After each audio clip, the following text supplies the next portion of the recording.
The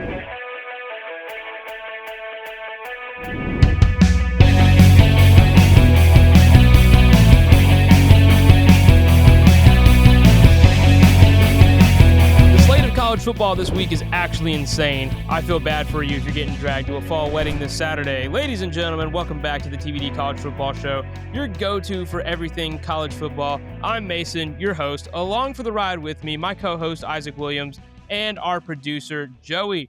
Before we start, we just want to say that the tagline to our show, which of course is no matter what team you pull for, if you're on God's side, you're always on the winning team, rings true in our day and age. There's a Father in heaven who loves you, and in case your team lost this Saturday, and you're just looking for a win, just know that there's a man who's never lost a battle, and his name is Jesus, and he wants to know you and have a relationship with you. If you have any questions about that, you can hit us up in the comment section on this video or send us a message on our DMs on TikTok or Instagram at TVDCFB. We're praying for our listeners. We want you guys to know that Jesus loves you. We believe that he's changed all of our lives and for the better, taking us out of some pretty dark places. And if you just need a win, that's the one that you should be a part of. So hit us up if you have any questions about that.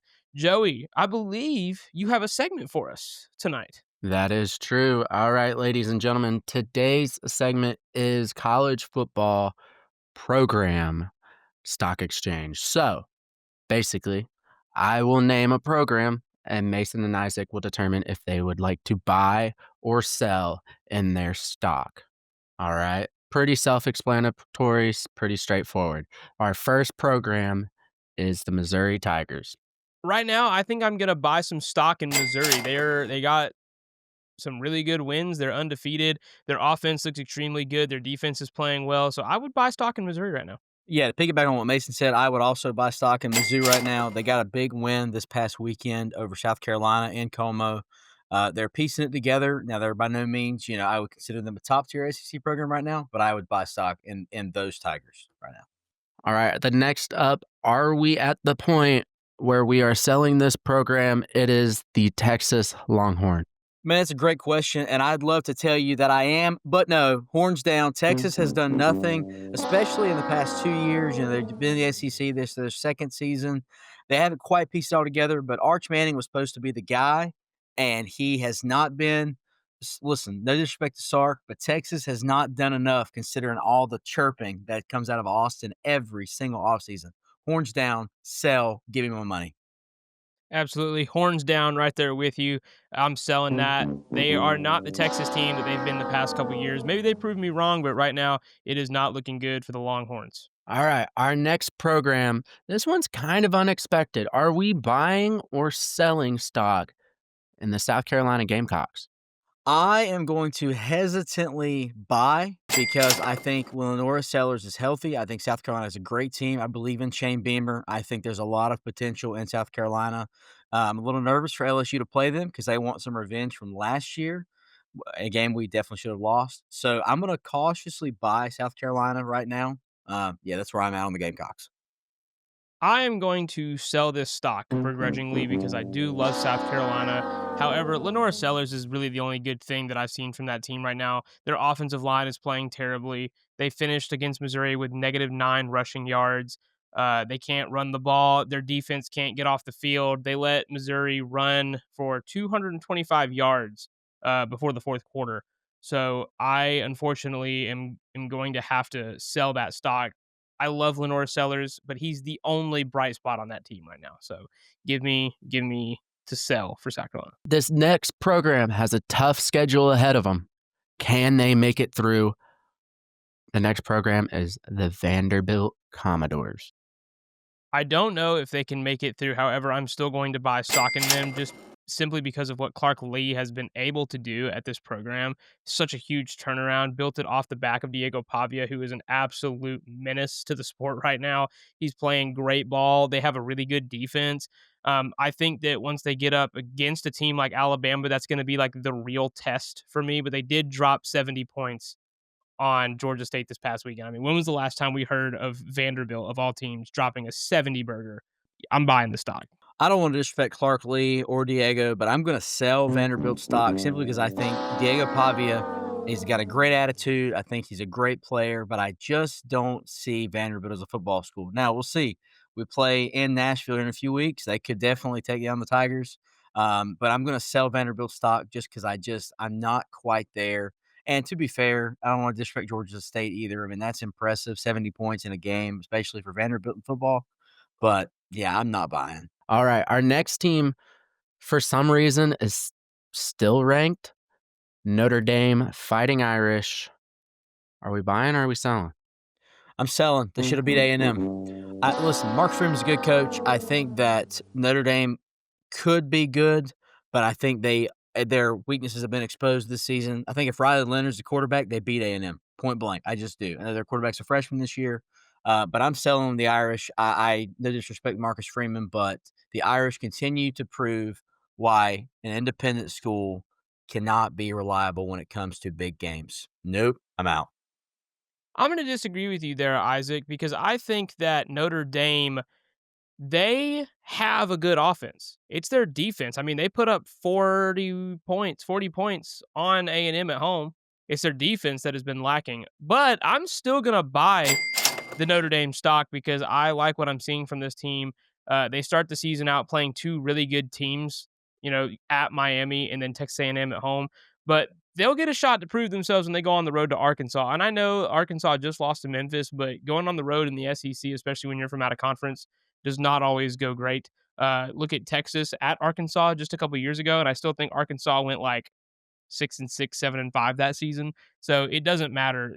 Playing on the road in the SEC is hard, no matter where you're from. Our next team possibly lost to cheating. Our next team is going to be the Auburn Tigers. Was it just a fluke? Are they actually them this season?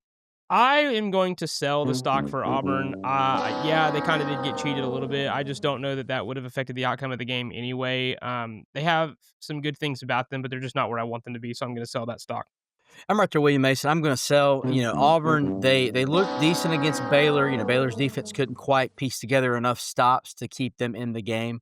But after how Oklahoma's defense, for all intents and purposes, kind of had their way with Jackson Arnold on Saturday night, I am going to sell on Auburn. Speaking of Oklahoma, our next team is the Sooners. Now, this just in, John Mateer will be out at least a few games due to a broken thumb. So are we buying or are we selling with no John Mateer for a few weeks? Personally, I'm still going to buy because even though Oklahoma's offense, they may struggle some without John Mateer, I think their defense has been really good. Brent Venables coming from Clemson, where he produced a really good defense. He started to piece together a pretty decent defense at Oklahoma this season. I'm going to buy the Sooner stock for that reason on the defense. I'm going to sell. I don't know who they have back there. Who would be under center? I don't even know. John Mateer has been like their whole offense. And Isaac, I disagree with you. I think that the defense for Oklahoma has been the only bright spot for them the past couple seasons.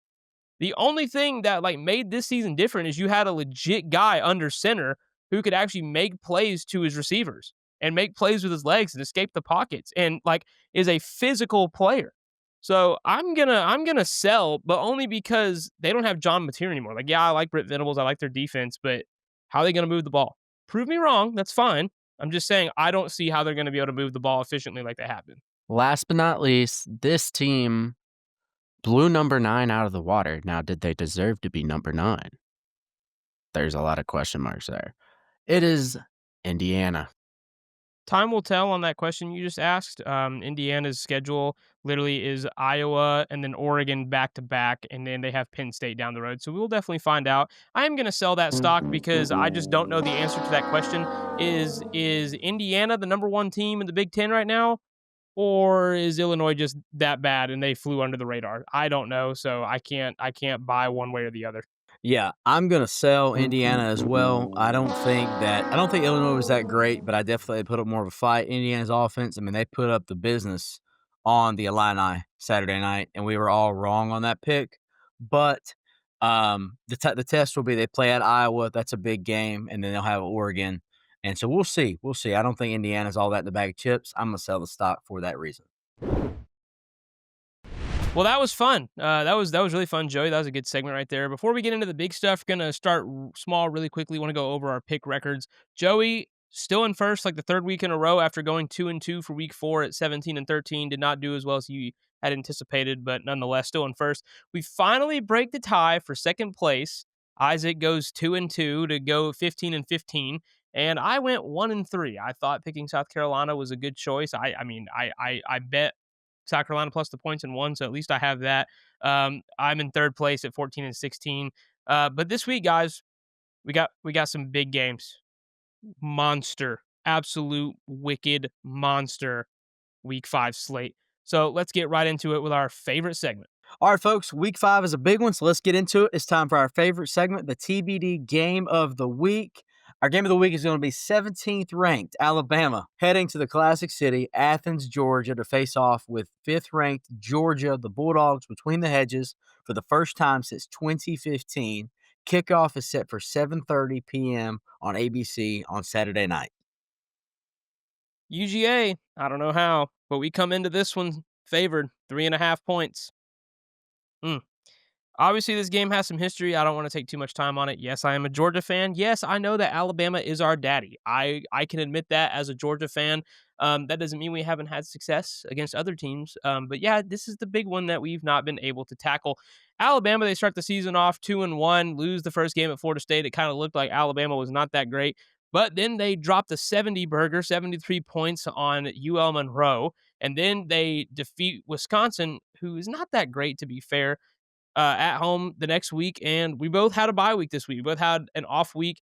What do we know about these two quarterbacks? Well, we know that Gunnar Stockton had a chance to prove himself against Tennessee. We all thought that he was going to get pressured a ton, which he did, but he stepped up in the pocket, made some throws when we thought that, hey, if his number one wide receiver is covered, he's just going to take off with his legs. Did that happen a couple times? Yes. But did he have some absolute clutch moments in that game? Also, yes, because the dude is resilient. Kirby Smart said it this week. Ty Simpson is the hottest quarterback in college football right now. That's his own words. He said it in the press conference on Monday. Not sure if I agree with that. Not saying Gunnar Stockton's better. I'm just not sure. There's probably a better quarterback in there somewhere. But Alabama is an extremely physical team. They're coming to play between the hedges for the first time in Athens since 2015. Of course, last time that happened, Alabama won 38-10. We are looking to get one over. We played them the last 2 years in the SC Championship and lost that one. We played them in the absolute game of the year last year. We're down 28. Everybody knows how it ends. We come back to take a lead with 2 minutes left in the fourth quarter, and they go right down the field and score another touchdown, and that's basically all she wrote. Do I think that Kirby has an Alabama problem? He has shown me that he has not shown me that he doesn't have an Alabama problem. I'll say that. We've lost to Alabama the last 8, except for the one where we won the national championship. But that's literally it. So this game, I think it's going to come down to keys to the game for Georgia. Georgia needs to do exactly what they did offensively against Tennessee. Keep throwing the ball up, attack their corners, make Gunnar throw the ball, get confidence in himself. Continue that resiliency that he showed in that game. Even when things didn't look great, he came through in the clutch. They defensively need to get equipped for a fast start because they did not look great against Tennessee. Tennessee on the first drive went right down the field on them. Safeties and corners got to cover better. I think that they did not do the worst job, but Ellis Robinson and Daniel Harris have got to step it up at cornerback. I mean, there were some throws that got made on them that were just like, dude, how do you even let that happen?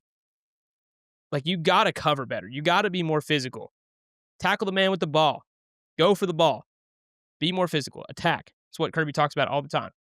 Alabama, they need to start fast. If they start fast, I think they go right down the field and score a touchdown on us. Just do exactly what they did last year. Alabama did this last year. First drive, at home, to be fair, went right down the field on us. Now, I know a lot of people think that against mobile quarterbacks like Gunnar Stockton, Alabama will not play that great. I disagree. I think they will. But I think offensively, Ty Simpson just needs to do the same thing. Just throw the ball to his receivers, be accurate like he has been, and escape the pocket when needed. When it comes to home field advantage, the crowd has got to be a factor. And I know Kirby's been talking about this week with his guys, with his staff. They've got to be able to get the crowd into it. Don't get down early. Show Alabama how loud Sanford can be, that it is still one of the top places to play in the SEC, that we are the top place to play in the SEC. It's hard to come to Athens and win. Nobody's won in Athens since 2019. South Carolina was the last person to win in Athens. It's difficult to win there. So Alabama's gotta play perfect. I said this last week. When you go on the road in the SEC, you have to play perfect. You got to be disciplined, no penalties, no turnovers. Those are the things you got to do. So Georgia got to bring havoc, got to bring pressure on defense. Those are the things. Those are the things. So my pick for this game, as a UGA fan, just like last year, I'm going to pick Alabama in this game. Let me tell you why. We have not been able to beat them. We just haven't. They're a good football team, and I think on years that we should have been able to beat them, we just didn't. We've had them so close so many times, and the only time we've been able to get over that hump is in the national championship game. So prove me wrong, Georgia. Not that I need to be proven wrong, but prove me wrong. Win this game, because I picked Alabama last year, and I was right. I don't want to be right again this year. So please, I'm actually begging you, prove me wrong. Win this game. Bring the dub home to Classic City. Anyway. I mean, that's very well said. I think it's kind of tough because honestly, starting out the season, Alabama didn't look great. And honestly, starting out the season, Georgia kind of questionable on offense. But, seeing Georgia against Tennessee, I feel like it kind of solidified my decision for this game. I'm just a little more confident in Georgia's offense now.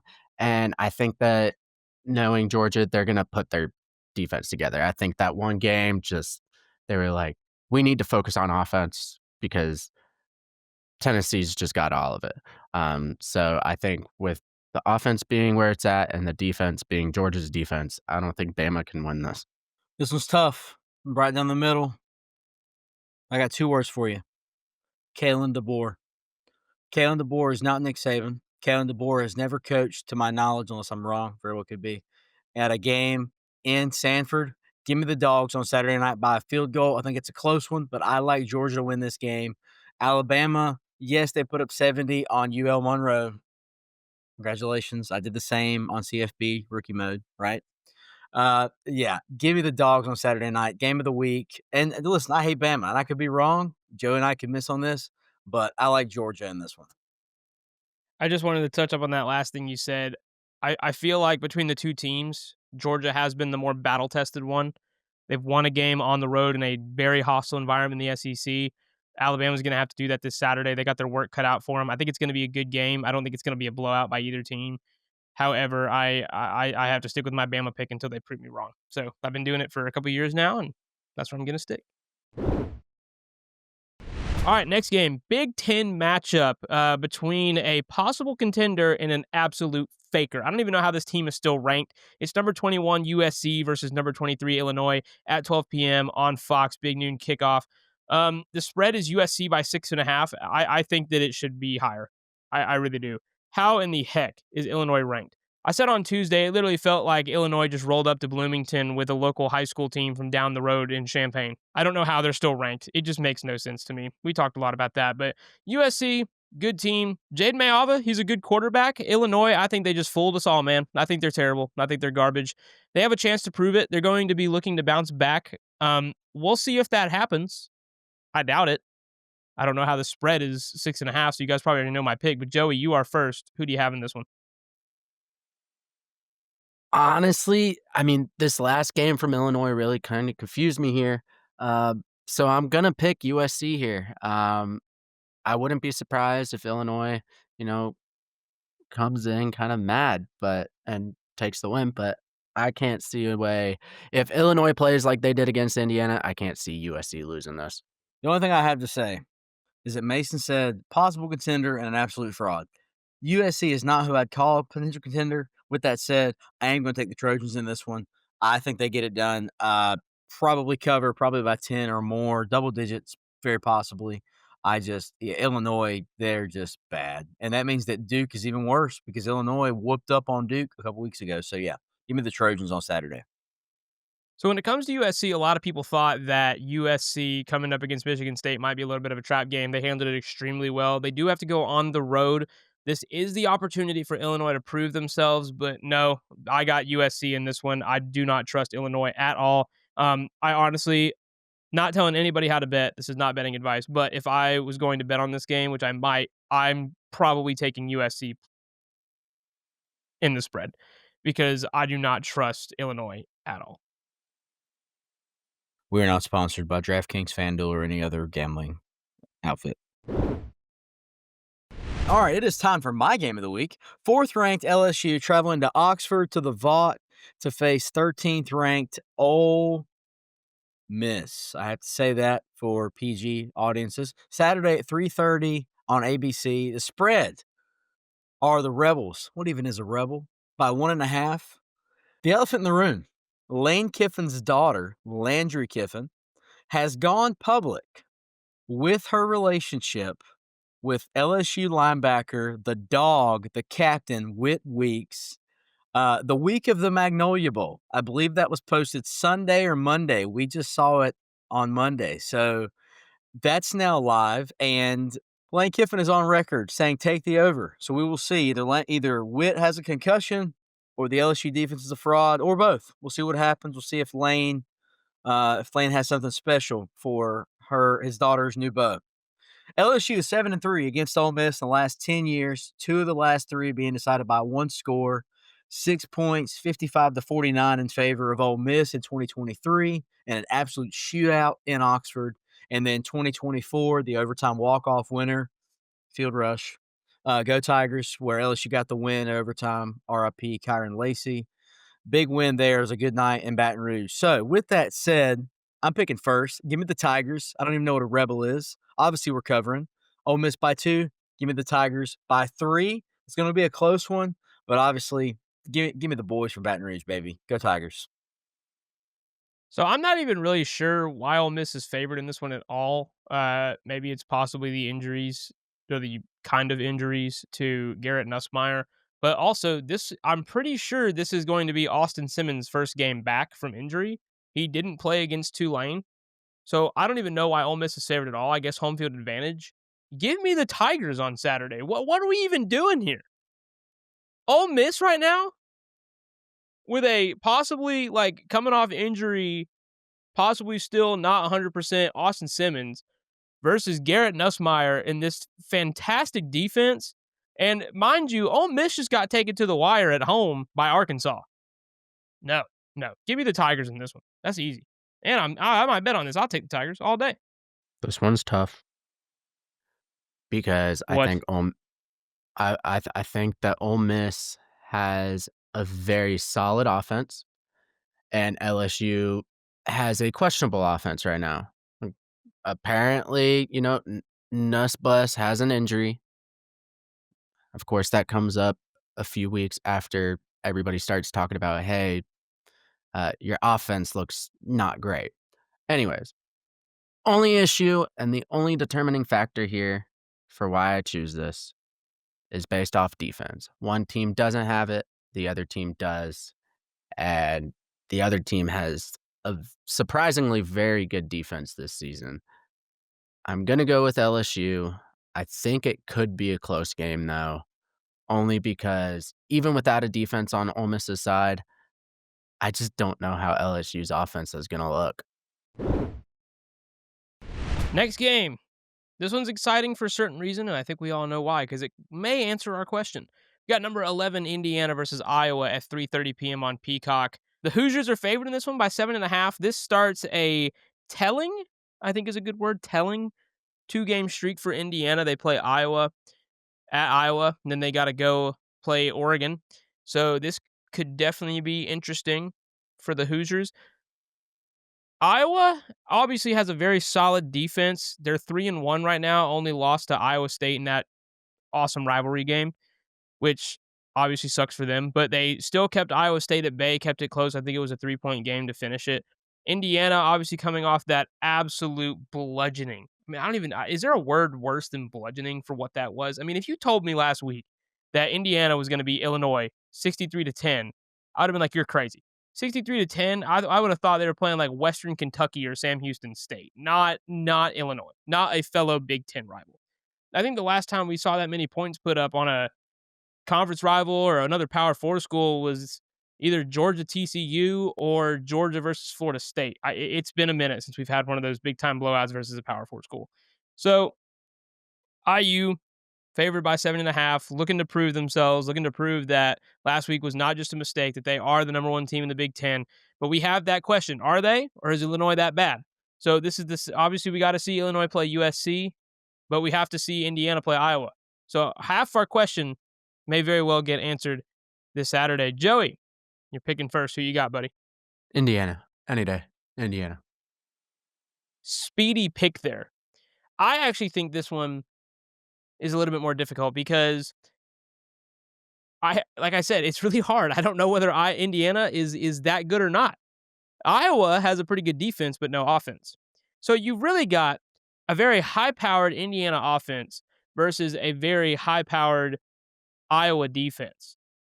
This could be like one of the matchups of the year. This game could be close. I might even take Iowa plus the points in this one, but I'm going to pick Indiana. I do think they'll win this game. I do think it could be close because they have to go on the road, and Iowa's defense is always stellar, and they have kind of put together a little good offense there. So Iowa's going to run the ball a ton because that's just what they do best right now. Coming off a big-time win against Rutgers on the road, get to go back home and play Indiana, and should be a good one. Yeah, the thing about Iowa is, again, they have no offense. They did muster up, I think, 38 or 45 points Friday night against Rutgers. I was actually watching that game, sweating out a bet. I don't gamble. What? Anyway, yeah, I'm going to take Indiana in this one, but I like Iowa to keep it close. I would probably take Iowa to cover the points because listen, Iowa's got a good defense. And you get the kids waving. I mean, like, this is the place, man. Like, yeah, give me Indiana, but give me Iowa to keep it close. And who knows, we might get this one wrong. But unfortunately, I do think the offense is what's gonna be the determining factor. And I think the Hoosiers make the Hawkeyes their daddy at least a little bit. So I just want to say too that Iowa is still a tough environment, but that's got to be one of the most wholesome traditions in college football. It's awesome. I love it, guys. All right, it's time for a much anticipated Big Ten matchup. Sixth ranked Oregon traveling to Happy Valley to take on my favorite Big Ten team, third ranked Penn State on Saturday night in the whiteout, 7:30 p.m. on NBC. Man, I'll be honest, I haven't watched Penn State much this year. Penn State's favored by 3.5. The whiteout's always a huge environment. You know, a couple years ago it was Auburn. In many years past, it's been a mix of Michigan and Ohio State, in which case Penn State tends to lose. And so, with that said, I am picking first. I don't know much about Penn State. Oregon did lose a lot. I am going to pick Penn State simply for the whiteout and the fact that I like James Franklin and the boys. James Franklin, the best paid, consistently 10-2 coach, right next to Brian Kelly. Yeah, I'm going to take Penn State in this one. Might get it wrong. I think Oregon keeps it close. 3.5 Penn State. Yeah, I like the Nittany Lions by a field goal. I think Oregon keeps it close Saturday night, but the whiteout I think makes a difference. And yeah. I think the night game whiteout will always make a difference. It is one of the toughest nights of the year for whatever team rolls into Happy Valley. And I'm not the only one who thinks this, but really, what has Penn State done this season to deserve, besides eye test, to deserve to be ranked in the top 3 or even the top 5 or even really the top 10? They've played some group of 5 schools. Penn State has played Nevada, FIU, and Villanova. They won 46-11, 34-0, and 52-6. So this will be their first opponent that's going to give them a challenge. Oregon is a really good team. Now, to be fair, I think the best team that Oregon's played is Oregon State, but they've pretty much blew everybody out of the water. And I have a question. What has James Franklin done in the past couple of years to make me think that he would be able to win this game? Give me Oregon. I mean, Dan Lanning got them to the Big Ten championship last year, and they won it. They were in the Pac-12 conversation to finish out the last year of the Pac-12. So give me Dan Lanning. He's proved to me everything in the world about how good of a coach he is, how he gets his team ready for games like this. And I think this might be their biggest, in their tenure in the Big Ten the last year and a half, this might be their biggest road game that they've had to go do. because Ohio State they went to Eugene last year, but this time they got to get off that jet lag and they got to go over to Happy Valley and Penn State. But nonetheless, give me Oregon. And Joey is also picking Oregon. He had to run for a second, but he shall be back. Now it's time for our final segment. There's a lot of good games in this monster slate, and we wanted to talk about it, but we wanted to do it quickly. So we created this segment. It's called Matchbox Matchups. These are matchups that are sitting in the matchbox, waiting to be lit. They could be duds, or they could light up like a match. So starting off on Friday, number 8 Florida State versus Virginia at 7 p.m. Florida State is favored in this game by 6.5. Virginia could give Florida State a scare. However, I don't think so. Give me the Seminoles. Yeah, I definitely have Florida State here. I don't see a competition in Virginia at all.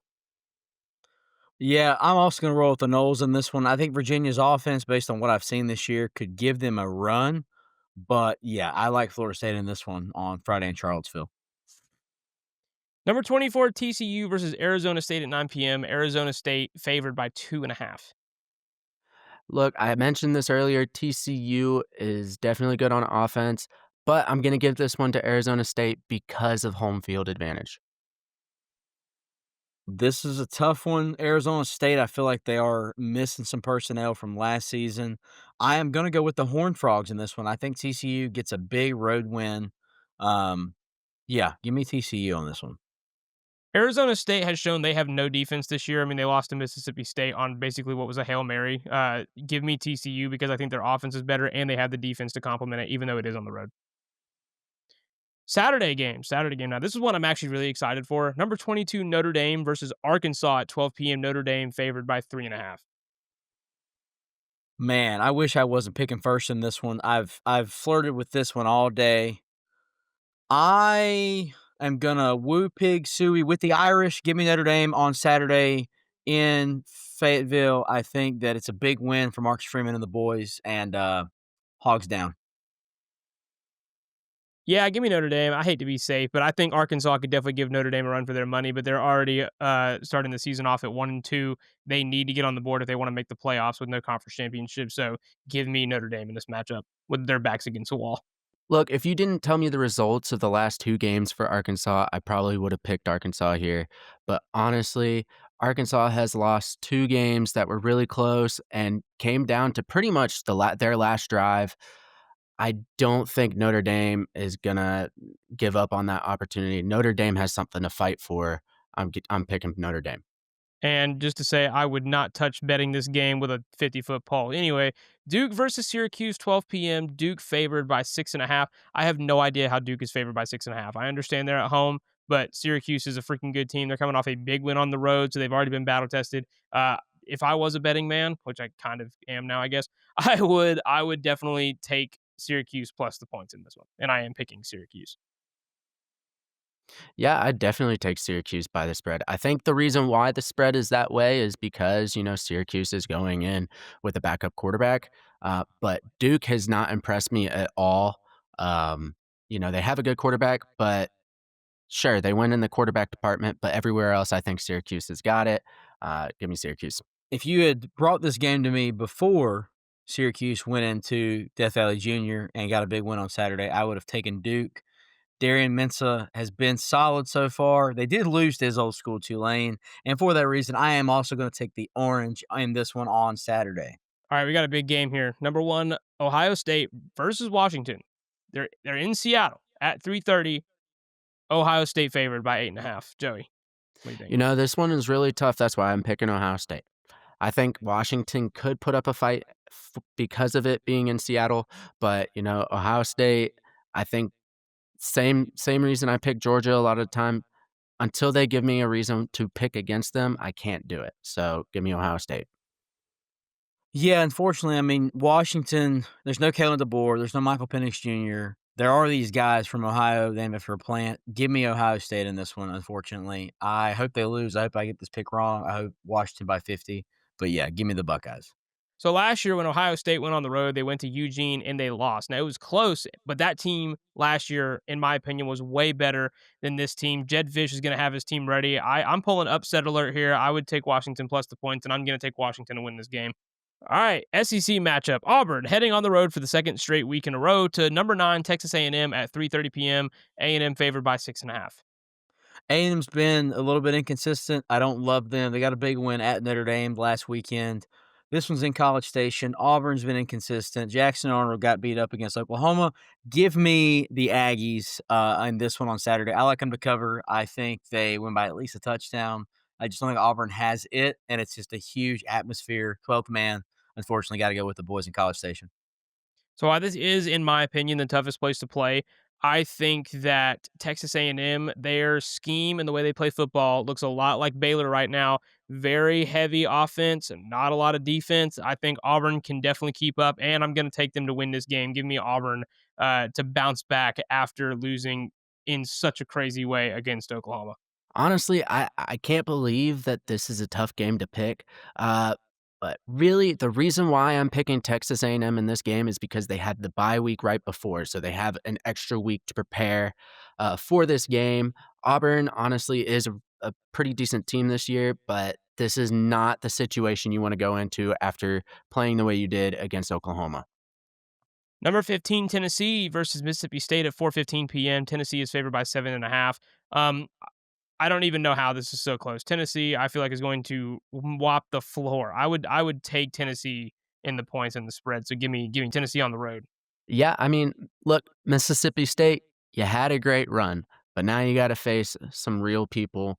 This is Tennessee all day, any day. You don't have the defense set up for this kind of high powered offense. The Cowbells in Stark Vegas will be quiet. Give me the orange on Saturday in Starkville. Unfortunately, I think that I say unfortunately, I don't mind. I don't mind at all. Yeah, give me Tennessee. Arizona versus number 14 Iowa State at 7 p.m. Iowa State is favored by 6.5. Hmm. This game, before I let Joey pick, I just want to say this game is actually very interesting. Both teams, I believe, are. Oh, I know Iowa State's undefeated. I'm pretty sure Arizona is undefeated. Arizona just took down the Wildcats at home to give them their third loss of the season last week. So this one should be interesting. And like you said, this one is really interesting. Um, I definitely can see an upset alert here. I would pick Arizona for the spread, but I am going to pick Iowa State only for it being at home. Rocco Beck, I think, is the determining factor within this.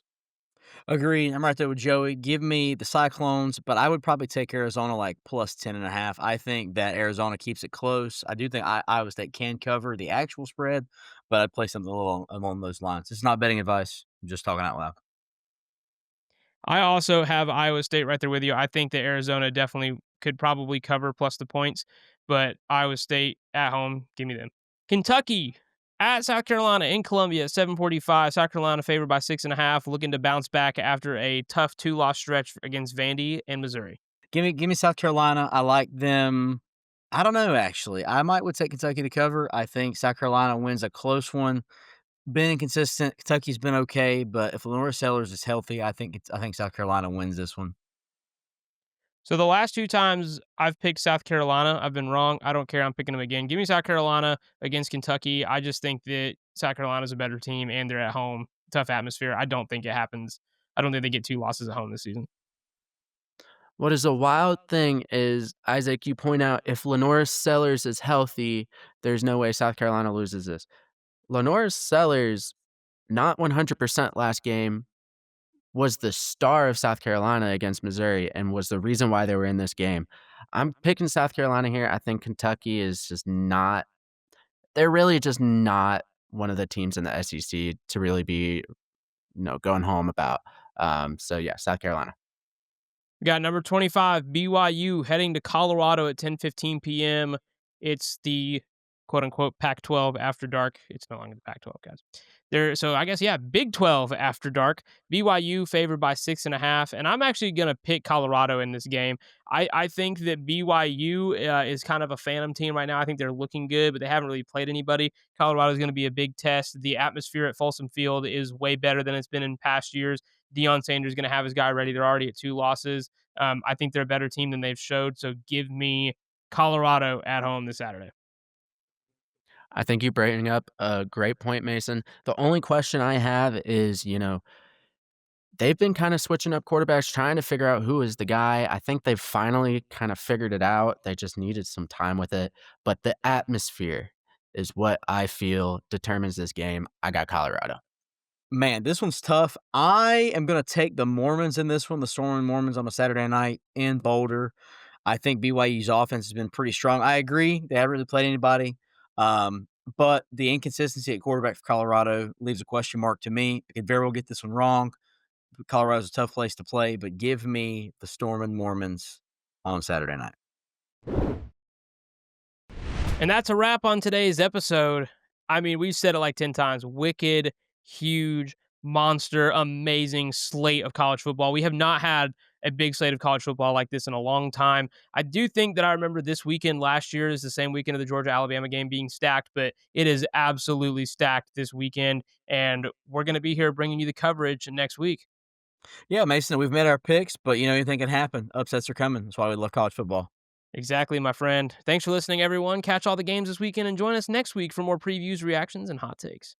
And always remember, No matter what team you pull for, if you're on God's side, you're always on the winning team. Just know that there's a Father in heaven who loves you, who wants to have a relationship with you. He created you. Jesus, he came to bridge the gap between us and God for the sin that we had created. He did that by dying on the cross, shedding blood, and paying our penalty. And we've been reconciled with the Father, and we can have a relationship with him. If you have any more questions about that, you can always reach out to us at TBDCFB on Instagram, same handle at TBDCFB on TikTok as well, or just leave a comment right here in this YouTube video. We love you guys. We're praying for our listeners, but we just want the best for you guys. And if you have any questions, please don't hesitate to reach out. Hey, if you like the video, hit the bell down there for notifications. We post stuff all the time. It's a good time. Share this video. Leave a comment on this video if you think we're crazy. Tell us. Let us know. We want to hear from you guys. We mentioned it, but check out our social medias at TBDCFB. We post some really fun content, especially over on TikTok. Go check it out. And thank you so much for listening, y'all. And we'll see you next week. bye-bye. Later.